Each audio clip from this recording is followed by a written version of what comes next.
thought of if we'd get married, rather when we get married. So in 2023, I really got started to put things into motion. There was only one place the ring was ever going to be from: Bali. A place where we traveled in 2019, teaching kids English, traveled on weekends, and truly felt free from life's responsibilities. She found a local jeweler there who crafted handmade jewelry that was beautiful beyond belief. She would always send me pictures of all of his rings, saying how that would be the one she wanted, and I brushed it off every single time. In November, I started creating a plan on how, where, and when I would do this. We had traveled to so many beautiful places, so the first big question was, where? From Cappadocia, Turkey to the Amalfi Coast in Italy. Jaw-dropping backdrops with plenty of chances to pop the question, but I waited. Some saying I was running out of places to propose. However, there was always one place in mind: the Tulip Fields, a place Kat dreamt of visiting for years. So I got to planning the ring. I reached out to the team at Ryle and was in contact with Rick. He was going to be helping me throughout the entire design process from start to finish. He asked about our story, our backgrounds, and anything he should know. I mentioned to him that when we first met, we did a hand hug, and that has always been special to us. I told him I either wanted emerald or aquamarine in it, as those are the stones mined heavily in the countries of our heritage, Colombia and Brazil. So he asked me if I wanted both of them in the ring. I immediately said yes, and he was off to planning. A couple days later, he already had some sketches for me to see. We looked through them, and I sent back the one that I liked the most. I also mentioned to him, if possible, I'd like there to be a flower in there somewhere, because Kat always says I don't get her flowers, and this way, she'd have a flower with her forever. He sent me more drawings, and then moldings as well.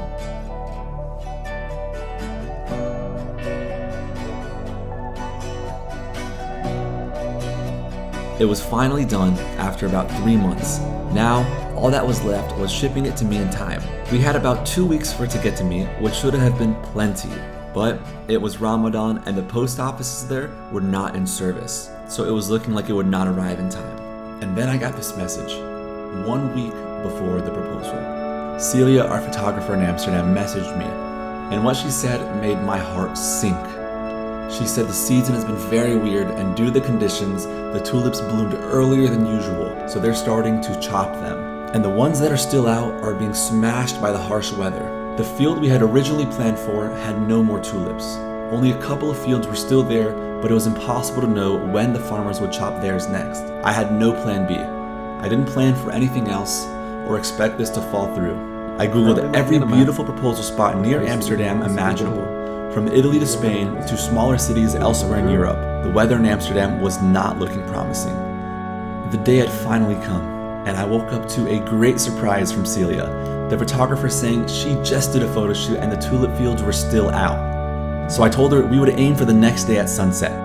Luckily, 4 days before we were scheduled to leave, and the ring still being in Bali, he sent me a message saying he was able to get a DHL Express to me and hopefully would get to me in time. 2 days later, just in time for our trip, it arrived. And here is the final product.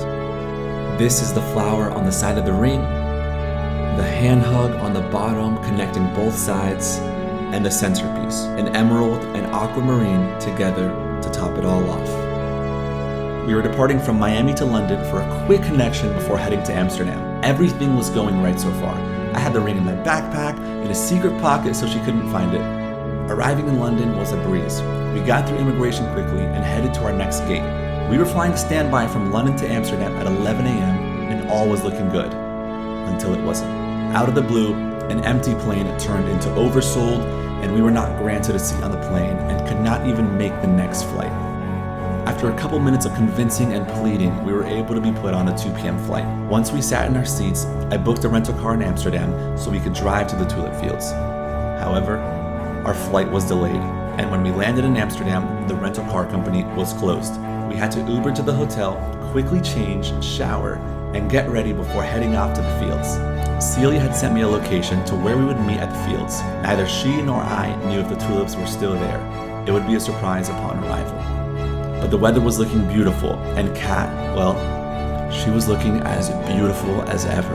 It wasn't until we turned the corner, and there it was, in all its glory, a beautiful field of tulips waiting to pronounce our forever. When we arrived and got out of the car, I texted Celia saying I was here, we made it. She couldn't see me.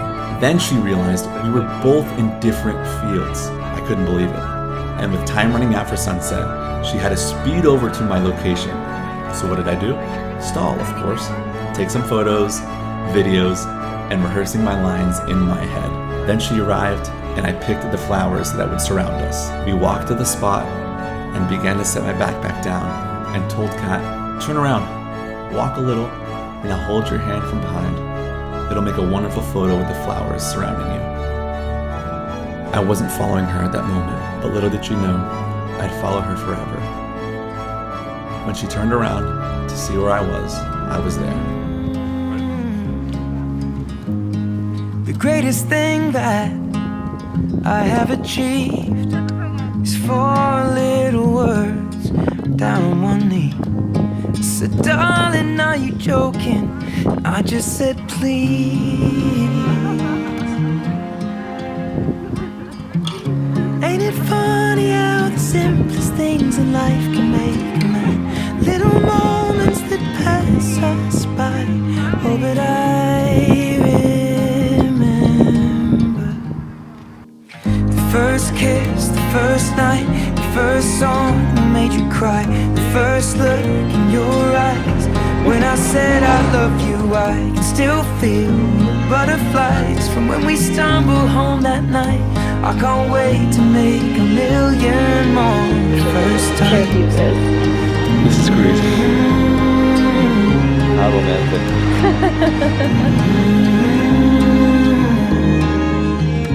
Ain't it funny how the simplest things in life can make a man?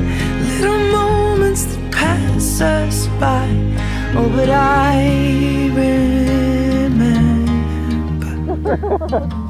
First kiss, first night, first song that made you cry, first dance, moonlight in your parents' garden. I can't wait to see everything that's yet to be.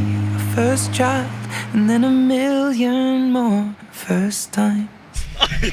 You stuck the landing. Oh, no, you didn't. Been on the road. We've watched the blossom fall to earth like snow, fumbled in cubicles in Tokyo, and been to funerals in rented clothes. We drank your father's whiskey when your grandma died. You brought me to the morning through my darkest night. Yeah, the world was lost when I'm by your side. Oh, why, when you were like a light, you bring me to life. You bring me to life. You bring me to life. When you and I collide, you bring me to life. Are we doing something happy? You bring me to life. Yeah, you bring me to life. For real?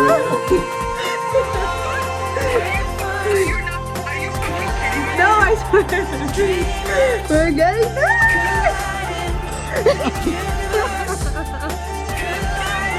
I swear.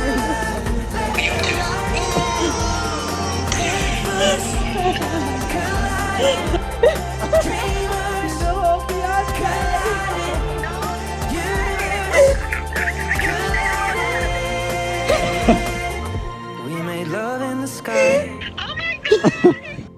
Oh, we slept and missed the northern light. You lost your wedding ring, but I didn't mind. 'Cause I got a feeling, baby, we'll be fine. We'll drink 3 tries.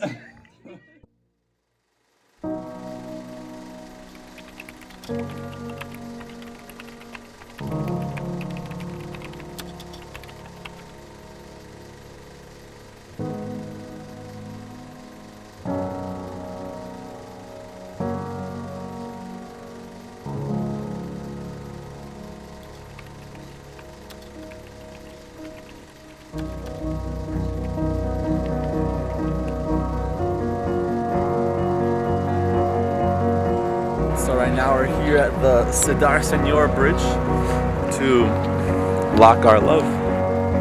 Can you see it?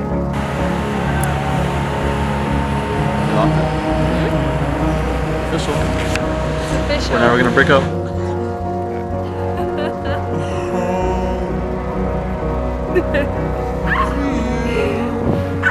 Alright, Kyle, what happened? I don't even know. I'm still processing. Oh my god.